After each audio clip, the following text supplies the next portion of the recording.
everybody, it's Carrie with Seed to Spoon. So today I thought I would talk about the dreaded squash vine borer. This is something that we absolutely despise, and I'm sure if you are watching this video that you have had experience with it too.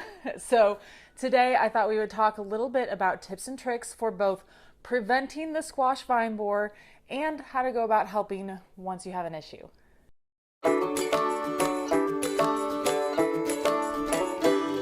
So sometimes you may have had just a squash plant that has died suddenly on you out of nowhere, and typically it will be the squash vine borer. Sometimes it's squash bugs, but the squash vine borer is most likely your culprit whenever you have a sudden death. And you can notice a few symptoms.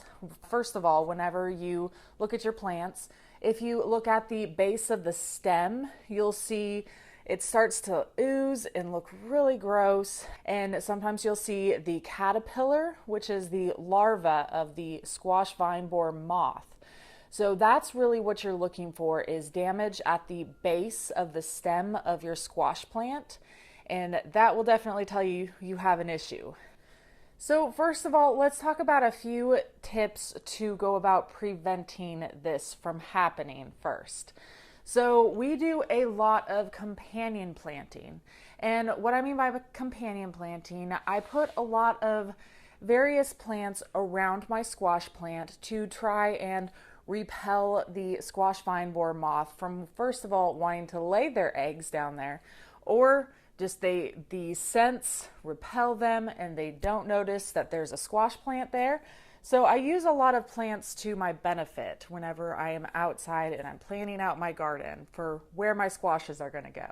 So a lot of your stronger scented herbs, things like mint especially, is really good at disguising your squash plants.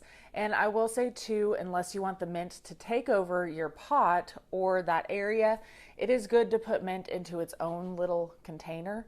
So what I usually do with mint is I will put them into one of the smaller, like 3-gallon size smart pots, and I will place it around the squash plants.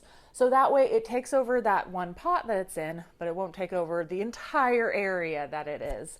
But things like mint are really good, and basil and nasturtium flowers are great. Stronger scented things like onions can help also. And even things like parsley and radish have been known to help repel the squash vine borer moth as well. I made a video all about companion planting this year that I will link to down below, and companion planting in specifics for summer squash and how to help with a lot of these pests that summer squashes have. So make sure you check that out too. And something else that you can do is, so this squash vine borer moth really likes to go about laying its eggs into the very base of the stem of your squash plant.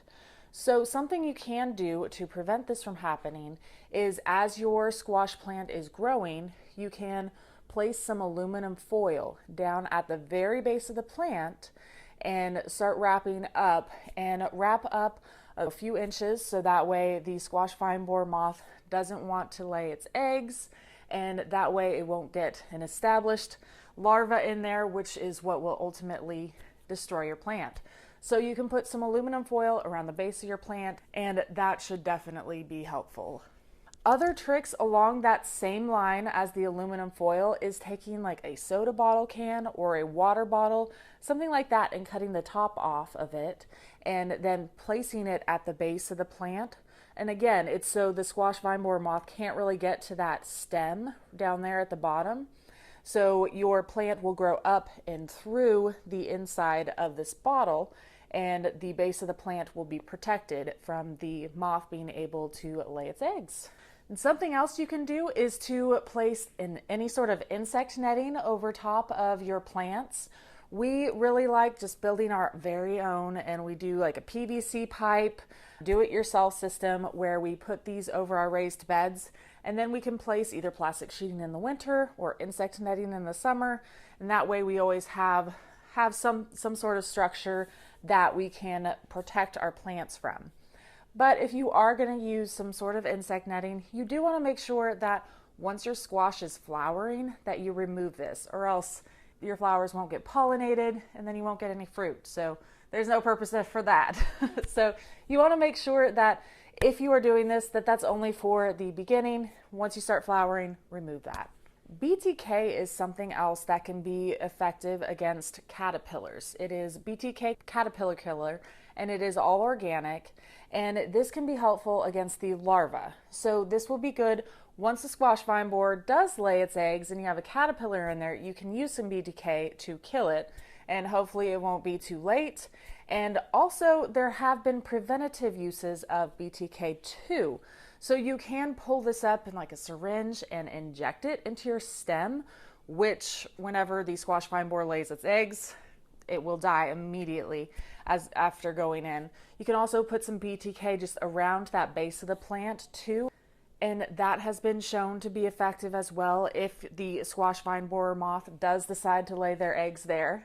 So make sure that you are staying on top of looking at your stems and paying attention, because as soon as you do notice that there is an issue, you can use some BTK and hopefully catch it in time and get rid of that caterpillar. Something else that you can do, if you are brave enough, you can perform surgery on your plant. So this is once your squash vine borer moth has laid its eggs in there and you have the little caterpillars inside of your stem, you can go through, slice a hole through, and open it up and manually remove the caterpillars. And what you want to make sure to do is make sure that it gets closed back up and wrapped, so that way it can decrease any risk of any issues going on with your plant, because sometimes, unfortunately, you will still lose it. We've had maybe about a half and half success rate or so whenever we have to perform surgery for our plants. The squash vine borer is definitely one of our least favorite culprits out in the garden. They are very, very bad to have around. So I hope some of these tips and tricks have helped you and hopefully prevent there from even being an issue in your garden at all. Make sure, if you don't already, that you download our free app from Seed to Spoon, because there is a critters section, and under there you can see some pests, and you can go through, you can check out squash vine borer, squash bugs, anything you might be having issues with in your garden, and it'll give you organic ideas on how to go about getting rid of these pests in your garden. So make sure you check that out. And good luck out there, everybody, battling those squash vine borers. I wish you the very best of luck. They are definitely no fun to deal with. So good luck. I hope that you win the battle in your garden. And let me know if you have any questions at all. Leave them in the comment section and I will get back with you. I will see y'all next time. Bye.